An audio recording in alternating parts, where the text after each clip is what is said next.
السلام علیکم ورحمۃ اللہ وبرکاتہ۔ الحمد للہ وکفی وسلام علی عبادہ الذین اصطفی، اما بعد فاعوذ باللہ من الشیطان الرجیم، بسم اللہ الرحمن الرحیم۔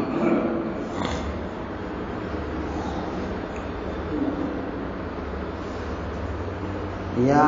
ایھا الذین آمنوا ارکعوا واسجدوا واعبدوا ربکم وافعلوا الخیر لعلکم تفلحون۔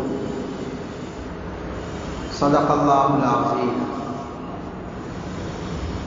قال النبی صلی اللہ علیہ وسلم: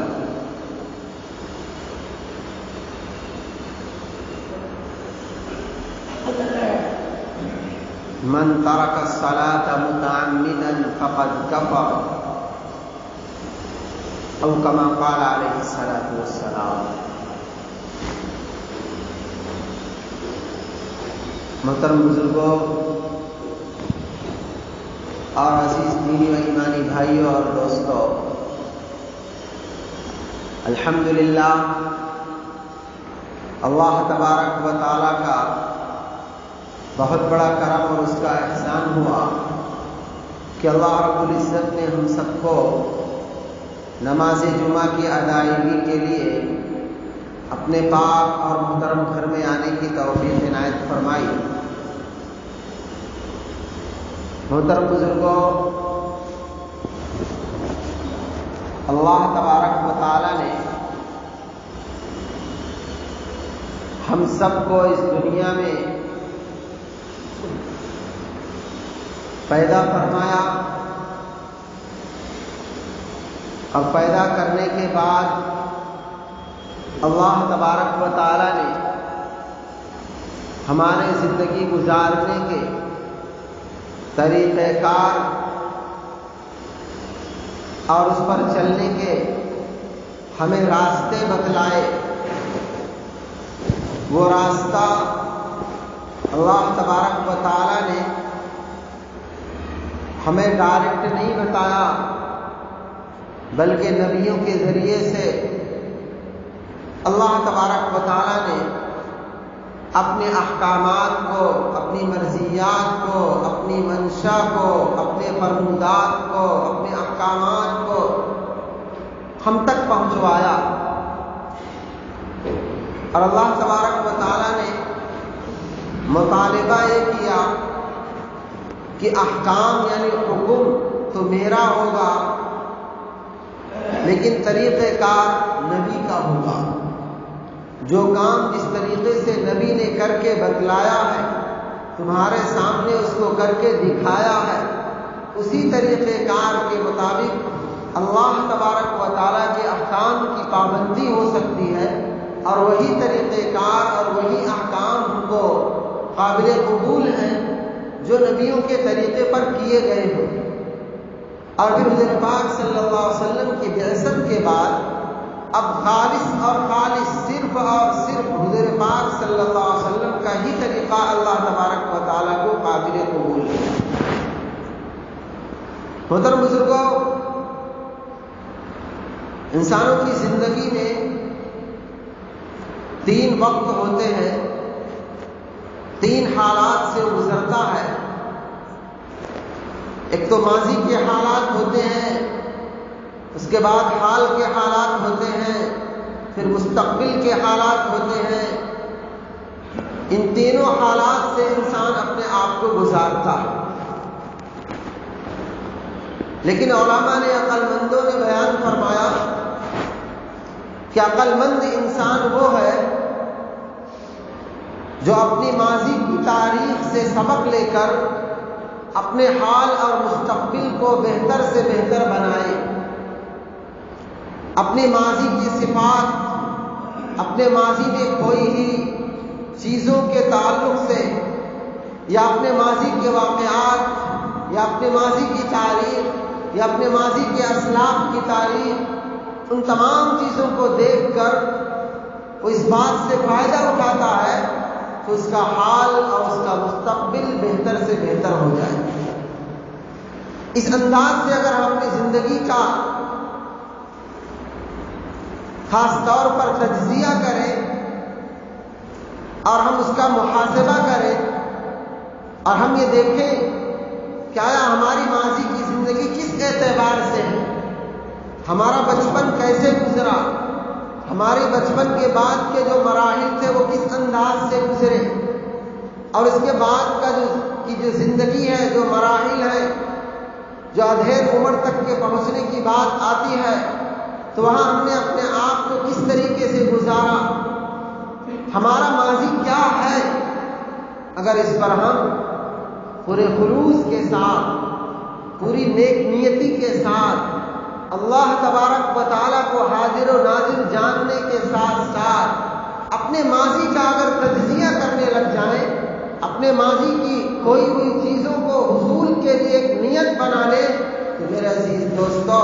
علماء نے لکھا ہے کہ بہت ممکن ہے ایک عقل مند انسان جو اپنے آپ سے محبت کرتا ہوگا، جو اپنے آپ کو فائدہ دینا چاہتا ہوگا، جو اپنے آپ کو دھوکے سے بچانا چاہتا ہوگا، وہ بہت کچھ اپنے مستقبل کے لیے کما سکتا ہے، بہت کچھ اپنے مستقبل کے لیے بنا سکتا ہے، بہت کچھ اپنے مستقبل کو سنوار سکتا ہے، کیونکہ آدمی جو ماضی میں ٹھوکریں کھایا رہتا ہے اس کو تجربات رہتے ہیں، جو آدمی ماضی میں کھویا رہتا ہے اس کا قلب رہتا ہے، جو ماضی میں آدمی کسی بھی طریقے سے کسی بھی پریشانی میں مبتلا رہا ہوتا ہے تو وہ مستقبل میں اپنے آپ کو بچانے کی کوشش کرتا ہے۔ اور حضور پاک صلی اللہ علیہ وسلم نے ایک حدیث میں بیان فرمایا ہے کہ ایک مومن ایک دل سے 2 مرتبہ نہیں رسا جاتا ہے، کہ اگر ایک مرتبہ اس سے غلطی ہو گئی ہے سو ہو گئی ہے، اب دوبارہ وہ غلطی نہیں کرتا،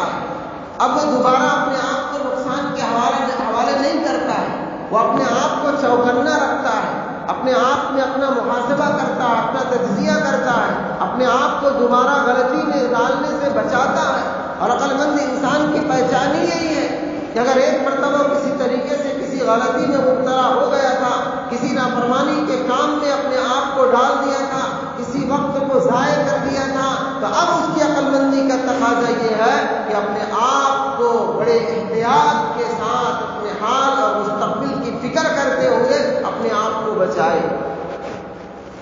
اور میرے عزیز دوستو، ہم اپنی زندگی کے 2 قسمیں اگر کر دیں، ایک تو اس اعتبار سے کہ ایک زندگی ہماری دنیاوی ہے اور ایک زندگی ہماری اخروی ہے، اور ایک اس اعتبار سے کہ ایک زندگی ہماری بچپن کی ہے اور ایک زندگی ہماری بڑھاپے یا ادھیر عمر کی ہے۔ ان دونوں تقسیمات کے اعتبار سے میرے عزیز دوستو، ہم دونوں پہلوؤں سے اپنا بڑا فائدہ لے سکتے ہیں۔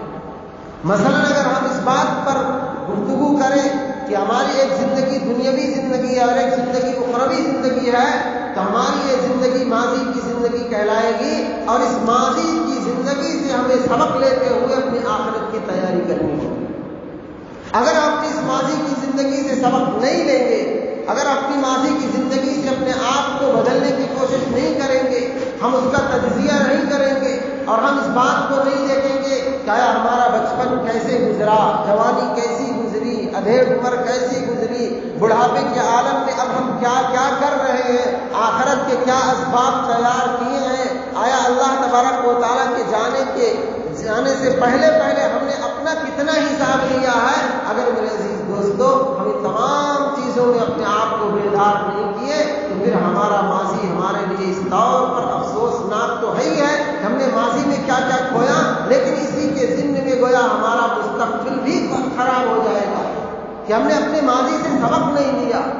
ماضی میں جو کچھ کھویا، ماضی میں جو کچھ ہم نے نافرمانیاں کی، آیا اس سے سبق لیتے ہوئے مستقبل کو تو اچھا بنا لیں، کیونکہ اللہ تبارک و تعالیٰ نے دین اسلام کو اتنا بہتر بنایا ہے کہ ماضی میں کھویا ہے سو کھویا ہے، اس کی تلافی کا اسباب اللہ تبارک و تعالیٰ نے ہمیں عطا فرمایا ہے کہ بڑی سے بڑی غلطی ہو، کتنے بڑے جرائم کا کوئی آدمی مجرم ہو، لیکن بس کوئی ایک گھڑی، کوئی ایک 10 سیکنڈ کہہ لیجئے، اپنے سچے پکے دل سے پوری نیک نیتی کے ساتھ اللہ تبارک و تعالیٰ کی بارگاہ میں حاضر ہو کر اپنے آپ سے توبہ کر لے سچے پکے دل سے، اب اللہ جو کچھ ہوا سو ہوا، اب یہاں سے ہم مکمل طور پر فرما برداری کا ارادہ کر لیتے ہیں، تو اللہ تبارک و تعالیٰ کا صاف اعلان ہے، قرآن آیتیں ہمیں پکار پکار کر کہتی ہیں، حضور پاک صلی اللہ علیہ وسلم کی احادیث مبارکہ ہمیں بار بار دعوت دیتی ہے کہ ماضی میں تم جو کھوئے سو کھوئے، اب اپنے آپ کو سنبھال لو، توبہ کر لو، اللہ تبارک و تعالیٰ کے حضور حاضر ہو جاؤ اور اپنے گناہوں سے توبہ کر کے اللہ تبارک و تعالیٰ کی فرما برداری کا بہترین تہیہ کر لو، اللہ تبارک و تعالیٰ تمہارے تمام گناہوں کو معاف فرما دیں گے۔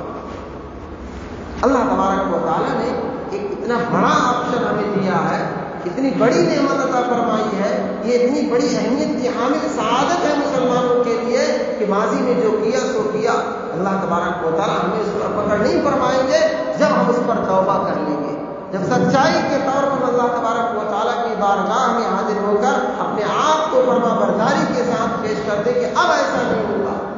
تو میرے عزیز دوستو، ہمیں اپنے ماضی سے سبق لیتے ہوئے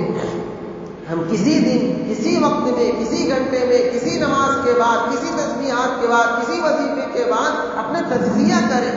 اپنا احتساب کریں، حاسبوا قبل ان تحاسبوا، کہ ہمارا جب حساب لیے جانے سے پہلے ہی اپنا محاسبہ کر لیں، کیونکہ جو آدمی سچائی کے ساتھ اپنا محاسبہ کرے گا تو مکمل انصاف کے ساتھ کرے گا، اس میں کسی طریقے سے کوئی لگی لپٹی یا کسی طریقے سے کوئی اس میں ایک پہلو جھکا ہوا نہیں ہوگا، وہ اپنا محاسبہ کرے گا، کیا ہمارا بچپن کیا تھا، ہم نے بچپن میں کس کس انداز سے نیک اعمال کیے، کس کس انداز سے برائیاں کیے، 20 سالہ زندگی میں ہمارے کیا کیا زندگی آئی، ہم نے اس میں کہاں کہاں گناہ کیے، ہم کہاں کہاں اس میں اپنے آپ کو اللہ تبارک و تعالیٰ کا فرما بردار بنائے، اور اس کے بعد بھی جب ہماری معاشرتی اور ازدواجی زندگی کے مراحل شروع ہوئے تو ہم نے وہاں اپنے آپ کو کس طریقے سے استعمال کیا، جن جن لوگوں کے حقوق ہم سے وابستہ ہوئے ان لوگوں کے حقوق کی ادائیگی میں ہم سے کیا کیا غلطیاں ہوئی ہیں، یا ہم نے کہاں کہاں کامیابیاں حاصل کی ہیں، اور پھر اس کے بعد اللہ تبارک و تعالیٰ کے حقوق ہم سے جو وابستہ رہے تو ہم نے اس میں کس انداز سے اللہ تبارک و تعالیٰ کے حقوق ادا کیے، کیونکہ لازمی نتیجہ یہ ہوتا ہے، اور خاص طور پر اللہ تبارک و تعالیٰ کو یہ بات بڑی گویا پسندیدہ ہوتی ہے کہ نوجوانی کی عبادت اللہ تبارک و تعالیٰ کو بہت پسند ہے، چاہے اس پسندیدہ مراحل میں، اس پسندیدہ عالم میں، اس پسندیدہ زمانے میں جبکہ اللہ تبارک و تعالیٰ کو ہماری عبادت بہت پسند تھی، ہم نے اس زمانے کے عالم میں اللہ تبارک و تعالیٰ کے ساتھ ہمارا فرمانبرداری کا کیا معاملہ رہا ہے، اس طریقے سے میرے عزیز دوستو ہم اپنا تجزیہ کرتے چلے جائیں گے اور اپنے آپ کو سچائی کے ساتھ جانچ لیں گے، پرکھ لیں گے اور نمبرات ڈالنا شروع کریں گے تو بہت ممکن ہے میرے عزیز دوستو ہم اپنی زندگی کے پہلوؤں میں اپنے آپ کو بہت فیل سا پائیں گے، اور جب فیل سا پائیں گے فرما برداری میں اللہ تبارک و تعالیٰ کی، تو پھر ایک جیتا جاگتا ایک عقل مند انسان، ایک امت محمدیہ کا فرد جسے اس بات کا کلی یقین ہو کہ ہمارے مرنے کے بعد آخرت کی زندگی ہونی ہے، تو بہت ممکن ہے میرے عزیز دوستو وہ اپنی زندگی کا تجزیہ کر لینے کے بعد اپنے آپ کو آخرت کی کامیابی کے اسباب پر لا کر کھڑا کرے گا، اور اس بات کا تہیہ کرے گا کہ جو ہوا سو ہوا، اب تو اپنے آپ کو سنبھال لیں، اب تو اللہ تبارک و تعالیٰ کی فرما برداری کر لیں، اب تو جانے کے اوقات دھیرے دھیرے آ رہے ہیں، کیونکہ ہمارے سامنے جو مراحل ہوتے ہیں زندگی اور موت کے اور حیات کے، لہٰذا وہ مراحل تو تقریباً ہمارے زندگی کی ختم ہو رہے ہیں، ہم کتنا بھی اپنے آپ کو سمجھائیں لیکن مرنا تو ہے ہی ہے ایک دن، لہٰذا ان تمام تصورات اور تجزیانہ زندگی کے ساتھ جب اپنا محاسبہ کریں گے تو میرے عزیز دوستو ایک ہمدرد، اپنے آپ سے محبت کرنے والا اور اپنے آپ کو دھوکے سے بچانے والا انسان ضرور اس بات کا فیصلہ لے گا کہ اب ہمیں اللہ تبارک و تعالیٰ کی فرما برداری کرنی ہے،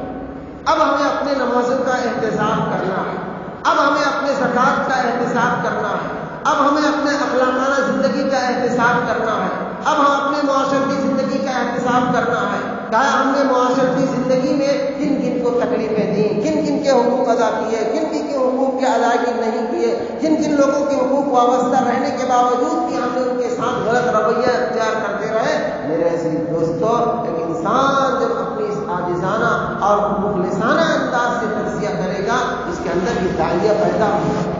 جب آدمی اپنے آپ کو غلطی والا سمجھتا ہی نہیں ہے تب تک وہ اپنی اصلاح کی فکر ہی نہیں کرتا، جب آدمی یہ سوچ رہا کہ میں تو بس اچھا ہی ہوں، اس کے اندر یہ کبھی داعیہ پیدا ہی نہیں ہوا کہ میں برا ہوں، تو پھر اپنی اصلاح کی کوشش نہیں کرتا۔ جب آدمی اپنے آپ کو یہ احساس کر لے کہ ہاں میں بے نمازی ہوں، تب وہ نماز کی فکر کرے گا۔ اور اگر یہ ہو اس کو نماز چھوڑ بھی دیتے ہیں تو کون سی بڑی بات ہے، جمعہ تو پڑھ لیتے ہیں، نماز چھوڑ ہی دیتے ہیں تو کیا بات ہے، کبھی کبھی فجر تو بھی پڑھ لیتے ہیں، نماز چھوڑ ہی دیتے ہیں تو عشاء تو پڑھ لیتے ہیں۔ تو میرے عزیز دوستو، جب تک آدمی پورے گویا خلوص کے ساتھ اپنے آپ کو اس غلطی کا احساس نہیں کر لے گا، تو پھر اس غلطی کے چھوڑنے کا داعیہ پیدا نہیں ہوتا، وہ جذبہ ہی نہیں پیدا ہوتا ہے، اس کے اندر یہ مادہ ہی نہیں پیدا ہوگا۔ اور جب اپنا محاسبہ کرے گا پوری انکساری کے ساتھ، پھر میرے عزیز دوستو اس کے اندر یہ ضرور صفت پیدا ہوگی کہ اب ہم جو کچھ کیے سو کیے۔ اللہ تبارک و تعالیٰ نے ہمارے کو بہت اچھی عمر عطا فرمائی تھی، ہم نے جو جہاں گوائی سو گوائی، اب تو ہم اللہ تبارک و تعالیٰ کے حضور فرما برداری والا دامن لے کے پہنچ جائیں۔ اب اللہ تبارک و تعالیٰ کے سامنے سجدہ ریز ہو جائیں اس عاجزانہ زندگی کے ساتھ کہ اب اللہ تبارک و تعالیٰ ہماری معافی کا اعلان فرما دیں گے۔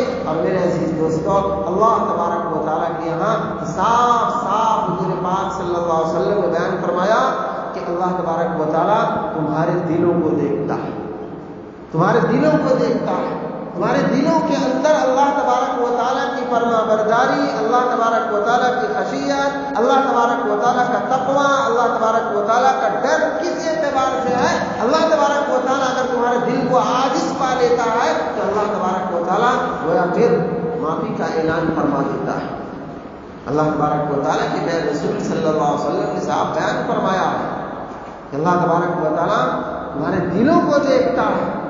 تمہارے اعمال کو دیکھتا ہے، تمہاری نیتوں کو دیکھتا ہے، کیا تمہارا دل اور تمہاری نیت کیا ہے، تمہاری صورتوں کو اور تمہاری دیگر چیزوں کو نہیں دیکھتا کہ صورت کے اعتبار سے کون کس اعتبار سے ہے۔ اللہ تبارک و تعالیٰ کے ہاں دل اور اس کی نیت کا حساب و کتاب ہے تو اس کو کس اعتبار سے لے کے چلا ہے، اللہ کی خشیت کے ساتھ یا اللہ کی بغاوت کے ساتھ، اللہ سے ڈرتے ہوئے یا اللہ تبارک و تعالیٰ سے ڈھکائی دکھاتے ہوئے۔ میرے عزیز دوستو یہ چیزیں پیدا ہو جاتی ہیں، اس لیے میرے عزیز دوستو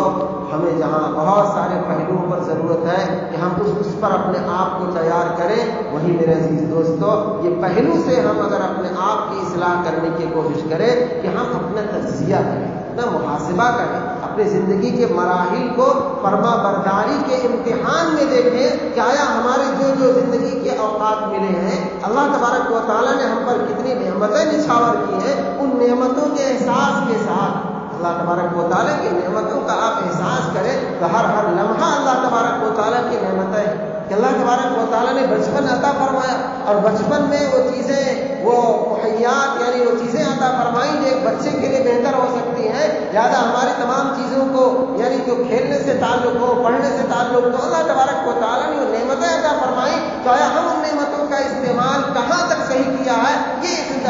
اعتبار سے اپنا تجزیہ کرنا ہے کہ اگر ہم اسی بچپن کے مراحل میں خدا نہ کرے اگر کسی بیماری سے یا کسی جگہ سے متاثر ہو جاتے اور کوئی بھی چیز ایسی لاحق ہو جاتی تو بچپن تک آدمی مجبوریوں کا شکار ہو جاتا ہے۔ بہت سارے مراحل آپ دیکھتے ہوں گے کہ بچپن سے آدمی کو کوئی مرض لاحق ہو گیا، کبھی ایکسیڈنٹ ہو گیا، کبھی کسی کی آنکھ خراب ہو گئی، کبھی کسی کا پیر خراب ہو گیا، کوئی اور اس طریقے سے مراحل آ جاتے ہیں۔ کبھی ایسا بھی ہوتا ہے کہ ایک بچہ ہے اپنے باپ کی جو ہے دولت سے محروم ہو جاتا ہے، یتیم ہو جاتا ہے، بہت سارے مراحل ہیں۔ آیا ہم اس اعتبار سے اپنا تجزیہ کریں، یہ تمام دولتیں نعمتیں ہمارے پاس ہیں، اس کے باوجود ہم اللہ تبارک و تعالیٰ کی کتنی فرما برداری کر رہے ہیں۔ اب سوچیے ایک بچے سے جس کے باپ کا انتقال ہو جائے اس کے بچپن میں اپنے باپ کی وہ محبتیں اور اپنے باپ کو تمام جو ایک باپ سے ایک بچے کو ملا کرتی ہے تو وہ تمام دولتوں سے اور تمام نعمتوں سے محروم ہو جائے۔ آپ اس سے پوچھیے کہ دولت کی یعنی باپ کی قدر کیا ہوتی ہے، باپ کی اہمیت کیا ہوتی ہے، باپ کا سایہ سر پہ رہے تو کیا بات ہوتی ہے اور کتنا آدمی بلند ہوتا ہے، اپنے آپ میں اس بات کا ذوق اور اس کو جو ہے تسلی رہتی ہے کہ ہمارے اوپر ہمارے باپ کا سایہ دنیاوی اعتبار سے یعنی اس اعتبار سے کہیں نڈر نہیں ہو، یعنی اس کے اندر ڈر پیدا نہیں ہوتا ہے، اور اس اعتبار سے کہ اگر کوئی مسئلہ آئے گا تو ہمارا باپ ہے، ہماری جو ہے ہمت افزائی کرے گا، ہمارے مسائل کو حل کرے گا، ہمارے مستقبل کو اچھا بنانے کی کوشش کرے گا، اپنے آپ میں اس کو جو ہے ایک احساس ہوتا ہے۔ اس لیے میرے عزیز دوستو میں ایک مثال دیا ہوں، اسی اعتبار سے بہت ساری نعمتیں ہیں بچپن سے لے کر 55 تک اللہ تبارک و تعالیٰ نے ان نعمتوں سے ہمیں سرفراز فرمایا ہے، تو آیا ہم ان نعمتوں کے بالمقابل اللہ تبارک و تعالیٰ کی کتنی فرما برداری کر رہے ہیں؟ ہم اللہ تبارک و تعالیٰ کے حضور فرما برداری کا کیا تصور پیش کر رہے ہیں؟ کیا ہم صرف نماز پڑھ لیے ہیں چند وقت کی فرما برداری ادا ہو گئی؟ کیا ہم چند چیزیں سیکھ جائیں تو کیا فرما برداری ادا ہو گئی؟ کیا ہم کچھ بعض باتوں پر عمل کر لیا اور اس کے بالمقابل بہت ساری باتوں کو چھوڑ دیے تو ہم اللہ تبارک و تعالیٰ کے فرما بردار بن گئے؟ میرے عزیز دوستو، ایک مومن، ایک مسلمان، ایک جو ہے رسول اللہ صلی اللہ علیہ وسلم کا غلام اور امتی، میرے عزیز دوستو، خاص طور پر جس کو آخرت کا یقین ہوگا، اس کے اندر میرے عزیز دوستو خاص طور پر یہ صفات ضرور آنی چاہیے جس کو اللہ تبارک و تعالیٰ نے آیتوں میں بیان فرمایا، یا ایھا الذین آمنوا ارکعوا واسجدوا واعبدوا ربکم وافعلوا الخیر لعلکم تفلحون۔ کہ جو ایک مومن ہوگا، ایک سچا پکا جو ہے انسان ہوگا کہ وہ اللہ کو اللہ، رسول کو رسول مانتا ہوگا، لہذا وہ نماز کی پابندی کرتا ہوگا، نماز کو اہتمام کے ساتھ پڑھتا ہوگا۔ آپ سوچیے قرآن پاک کی اس آیت میں اللہ تبارک و تعالیٰ نے رکوع کا بھی تذکرہ فرمایا، سجدے کا بھی تذکرہ فرمایا، یعنی نماز کے جو گویا دو علامتیں بالکل صاف نظر آتی ہے کہ نماز پڑھنا، رکوع کرا تو وہ بھی ایک دم دکھائی دیتا ہے، سجدہ کرا تو وہ بھی دکھائی دیتا ہے۔ اللہ تبارک و تعالیٰ نے ایک چیز کی دو صفتوں کا تذکرہ فرمایا جو کلی طور پر دونوں لازمی ہیں، دونوں فرائض میں شامل ہیں۔ رکوع بھی چھوٹ جائے تو نماز نہیں ہوگی، سجدہ بھی چھوٹ جائے تو نماز نہیں ہوگی، دونوں کو اللہ تبارک و تعالیٰ نے برملا پورے الفاظ کی ادائیگی کے ساتھ بیان فرمایا ہے۔ علماء نے بیان فرمایا کہ نماز کے اہتمام اور نماز کی پابندی کا خاص طور پر جو سبق دیا گیا کہ نماز کا اہتمام ایک مومن کے لیے بالکل لازم اور ضروری ہے، لیکن اس کے بالمقابل میرے عزیز دوستو ہم اپنا تجزیہ اور محاسبہ کریں جمعہ کی نماز کے بالمقابل دیگر نمازوں کا، تو پھر ہم اپنے اس تجزیے میں بہت فیل نظر آتے ہیں کہ آیا ہمارے اندر نمازوں کا جو اہتمام اور جو اس پر پابندی ہونی چاہیے، خشیت الہی کے ساتھ جو پڑھنا ہے، شاید وہ نماز ہمارے اندر ابھی اتر نہیں پائی ہے، کیونکہ ہم صرف جمعہ کے نمازی ہیں، یا ہم کسی بعض اوقات کے نمازی ہیں، یا ہم کسی جو ہے وقت میں لوگوں کا ایک بڑے جمع غفیر پڑھ رہا ہے تو ہم بھی پڑھ لیتے ہیں، ان زمروں میں بھی اپنے آپ کو ہم کہیں سے پا لیتے ہیں۔ اس لیے میرے عزیز دوستو، ایک مومن کے لیے نماز کا عمل، نماز کی پابندی، نماز کی اہمیت، نماز کے فضیلت کو جانتے ہوئے اس پر عمل کرنا بہت ضروری ہے۔ یا ایھا الذین آمنوا ارکعوا واسجدوا واعبدوا ربکم، اور اپنے رب کی عبادت کرو۔ عبادت سے مراد اپنے آپ کو مکمل فرما برداری کے